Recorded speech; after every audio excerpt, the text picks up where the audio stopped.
Nampally railway station को तरक्की जदीद सहूलतों के इकदामात। साउथ सेंट्रल रेलवे से 327 करोड़ रुपए के मसारिफ से नई इमारत व दीगर तामीरी कामों का आगाज। निज़ाम दौर के तारीखी नामपल्ली रेलवे स्टेशन की अजमत रफ्ता बहाल करने के इकदामात का आगाज हो गया है। सिकंदराबाद के तर्ज पर बैनुल अक़वामी मियार के मुताबिक जदीद सहूलियात के साथ नामपल्ली रेलवे स्टेशन को तरक्की दी जा रही है। साउथ सेंट्रल रेलवे के अहदेदारों ने बताया कि हैदराबाद के सकाफत का तहफ़्फ़ुज़ करने के लिए नामपल्ली रेलवे स्टेशन को तरक्की दी जा रही है।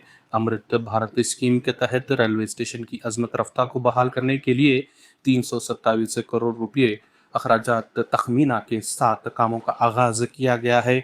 नामपल्ली रेलवे स्टेशन से हर दिन 65 ट्रेनों की आमद व रफ्त होती है। 25,000 से ज़्यादा आवाम सफ़र करते हैं।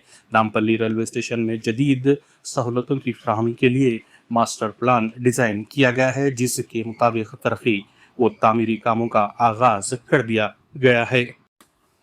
आज़मीन हज को फराहम करदा सिम कार्ड्स की गैर कारकर्दगी पर तहक़ीक़ात। नज़रअंदाज सैकड़ों हाजियों के साथ धोखाधड़ी। अहदेदारों को लाखों के फ़ोन्स का तोहफ़ा। हज कमेटी को तहक़ीक़ात कराने की ज़रूरत। तेलंगाना रियासती हज कमेटी के ज़रिए हज 2025 के दौरान फ़रोख्त किए जाने वाले मोबाइल सिम कार्ड्स के मामले की जांच और खातियों के खिलाफ कार्रवाई के बजाय इस मामले को नज़रअंदाज करते हुए सिम कार्ड्स की फ़रोख्त करने वालों को हाजियों को धोखा दही के बावजूद खुद आज़ाद छोड़ दिया गया है। हज कमेटी ने आज़मीन हज की सहूलत के नाम पर मोबाइल और इंटरनेट के प्रीपेड सिम कार्ड्स जो कि हज हाउस में काउंटर कायम करते हुए फ़रोख्त किए गए थे और इन सिम कार्ड्स की अदम कारकर्दगी से मुतल्लिक़ कई शिकायत के बाद ये सिलसिला बंद कर दिया गया था। लेकिन ये कहा गया था कि हज 2025 के अख्ताम के बाद इस सिलसिले में कार्रवाई करते हुए सिम कार्ड्स की फ़रोख्त में मुलविस अफराद बिलखुसूस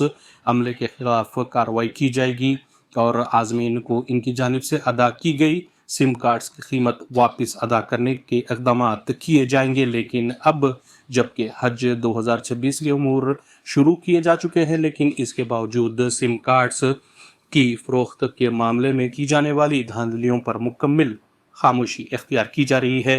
ज़राए के मुताबिक सिम कार्ड्स की अदम कारकर्दगी के मामले को आज़मीन हज ने सऊदी अरब पहुँचने के बाद ज़िम्मेदारों को वाकिफ़ कराया था। वज़ीर आज़म के जवाब ना देने पर अपोजिशन का राज्यसभा से वॉकआउट। मोदी का दफ्तर में होने के बावजूद राज्यसभा को ना आना ऐवान की तौहीन। अपोजिशन लीडर खरगे का रिमार्क। राज्यसभा में ऑपरेशन सिंदूर पर खुसूसी बहस में वज़ीर आज़म नरेंद्र मोदी की तरफ से जवाब ना दिए जाने पर कांग्रेस की ज़ेर क़यादत अपोजिशन के अरकान ने ऐवान से वॉकआउट किया। ऑपरेशन सिंदूर पर तकरीबन 16 घंटे की बहस के बाद जैसे ही डिप्टी चेयरमैन हरिवंश ने वज़ीर दाखिला अमित शाह का नाम पुकारा तो अपोजिशन अरकान अपनी नशिस्तों से खड़े हो गए और एहतजाज करने लगे। उनका कहना था कि वज़ीर आज़म बहस का जवाब दें। अपोजिशन अरकान ने ऐवान के वस्त में जमा होकर हंगामा किया। डिप्टी चेयरमैन ने अरकान को अपनी नशिस्तों पर जाने की अपील करते हुए कहा कि ये काबीना की इज्तिमाई जिम्मेदारी है। इन्होंने कहा कि काम काज से मुतल्लिक़ मुशावरती कमेटी में पहले ही तय पा चुका है कि कोई भी वज़ीर बहस का जवाब दे सकता है। अपोजिशन लीडर मल्लिकार्जुन खड़गे ने कहा कि सभी को तवक्को थी कि 16 घंटे की बहस के बाद वज़ीर आज़म अपने ख़यालात पेश करेंगे और अपोजिशन के सवालों का जवाब देंगे, क्योंकि बहुत से सवालात उनसे भी जुड़े हुए हैं। KCR का पार्टी के अहम कायदीन के साथ इजलास। BC तहफ़्फ़ुज़ात, मुक़ामी इदारों के इंतख़ाबात, दीगर मसाइल पर तबादला ख़याल। BRS के सरबराह व साबिक़ चीफ मिनिस्टर KCR तेलंगाना की ताज़ा व सियासी सूरत हाल और अवामी मसाइल पर अपनी तवज्जो मरकूज़ कर दी है। फार्म हाउस पर BRS के वर्किंग प्रेसिडेंट के KTR व साबिक़ वज़ीर T हरीश राव के अलावा पार्टी के दीगर अहम कायदीन को तलब करते हुए तबादला ख्याल किया गया है। पार्टी के कायदीन को तेलंगाना के मफादात का तहफ़्फ़ुज़ करने के लिए तैयार हो जाने का मशवरा दिया गया है। ज़राए से पता चला है कि इजलास में BC तबक़ात के 42% तहफ़्फ़ुज़ात, मुक़ामी इदारों के इंतख़ाबात, आंध्र प्रदेश में तामीर किए जाने वाले बंका चल्ला प्रोजेक्ट, तेलंगाना से पानी के मामले में होने वाली नाइंसाफ़ी, किसानों और ज़रई शुबे के मसाइल पर आवाम के दरमियान पहुँचने की पार्टी कायदीन को हिदायत की गई है। ریاست کے مقامی اداروں کے انتخابات اور بیسی طبقات کے 42% تحفظات پر تفصیلی تبادلہ خیال کیا گیا ہے۔